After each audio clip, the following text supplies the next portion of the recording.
Olá, meus amigos e minhas amigas, meus irmãos em Cristo, sejam muito bem-vindos ao canal da IBN, que Deus te abençoe neste dia. Vamos ao nosso vídeo de hoje, mas preste bem atenção porque hoje eu inicio uma nova série a respeito do tema que estamos aí. O tema central é sempre sobre o sofrimento, mas preste atenção no que você vai ouvir aqui hoje. Se propagou como um rastro de pólvora quando se acende a ilustração daquele homem que perguntou a Jesus o motivo do Senhor não estar com ele nos momentos de sofrimento e de dor, já que andou sozinho e viu somente um par de pegadas na areia. Jesus então lhe respondeu dizendo que naquelas ocasiões o Salvador o carregou em seus braços, razão pela qual ele só conseguia ver um par de pegadas na areia. Penso que uma grande maioria conhece esta história. Em vários lugares a Bíblia apresenta a mesma verdade central desta ilustração, ou seja, Deus está mais próximo de nós que um irmão. Nada pode nos separar do amor de Cristo, nem mesmo os nossos sentimentos que invariavelmente tentam nos dizer o contrário. Aquela frase famosa do Salmo 23, versículo 4, nos lembra. Acompanhe comigo. Ainda que eu ande pelo vale da sombra da morte, não temerei mal algum, porque tu estás comigo. A tua vara e o teu cajado me consolam. Bem, depois desta pequena entrada, vamos juntos ao vídeo de hoje. Vamos lá?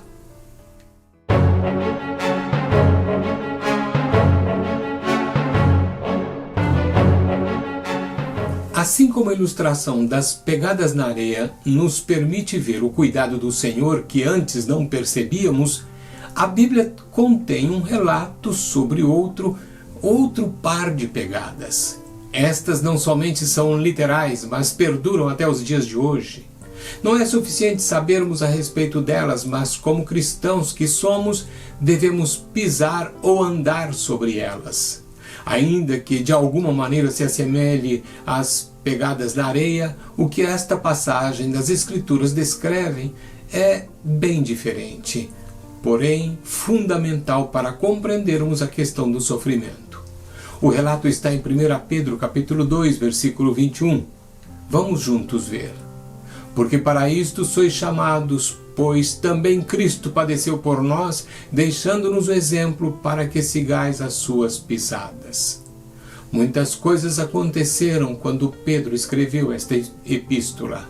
O governo romano havia se tornado muito mais hostil aos irmãos em Cristo. Para o Império, o cristianismo já não era visto como uma raridade inofensiva formado por pessoas equivocadas, não. Nos dias de Pedro, esses cristãos estavam sofrendo muito, pois as opiniões públicas e políticas haviam mudado de tal maneira que o Estado considerava como inimiga qualquer pessoa que se declarava aliada de Jesus em vez de César.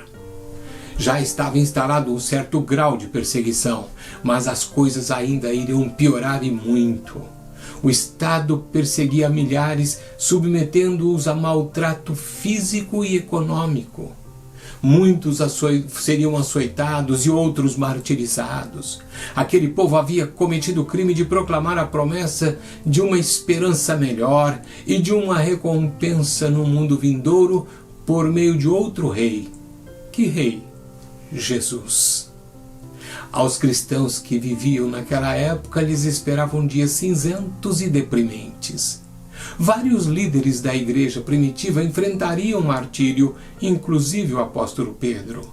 Também Pedro, de acordo com a tradição eclesiástica, naqueles tempos seria crucificado. Aliás, Jesus já havia profetizado sobre a morte dele em João capítulo 21. O momento de sua morte estava se aproximando e o apóstolo conhece o seu destino, mas não retrocede. É um homem diferente daqueles dos relatos dos evangelhos. Lá vemos um Pedro teimoso, impetuoso, arrogante e com uma dose de opinião de si mesmo mais elevada do que deveria. Será que essas características não fazem parte de uma grande maioria dentro de nossas igrejas, incluindo eu e você? quando Pedro escreveu sua primeira epístola, era um homem mais velho e trazia consigo uma boa bagagem de maturidade cristã. Agora, após caminhar uns 30 anos com Jesus, podia-se ver claramente em sua vida os efeitos dessa caminhada. Ele havia superado suas atitudes infantis e se tornou a rocha da fé que Jesus havia predito. O sofrimento que havia suportado durante décadas produziu uma enorme mudança. Ele se tornou um pastor. Sim, um pastor com um coração de pastor. Nunca mais estaria entre aqueles que discutiam quem era o maior dos apóstolos.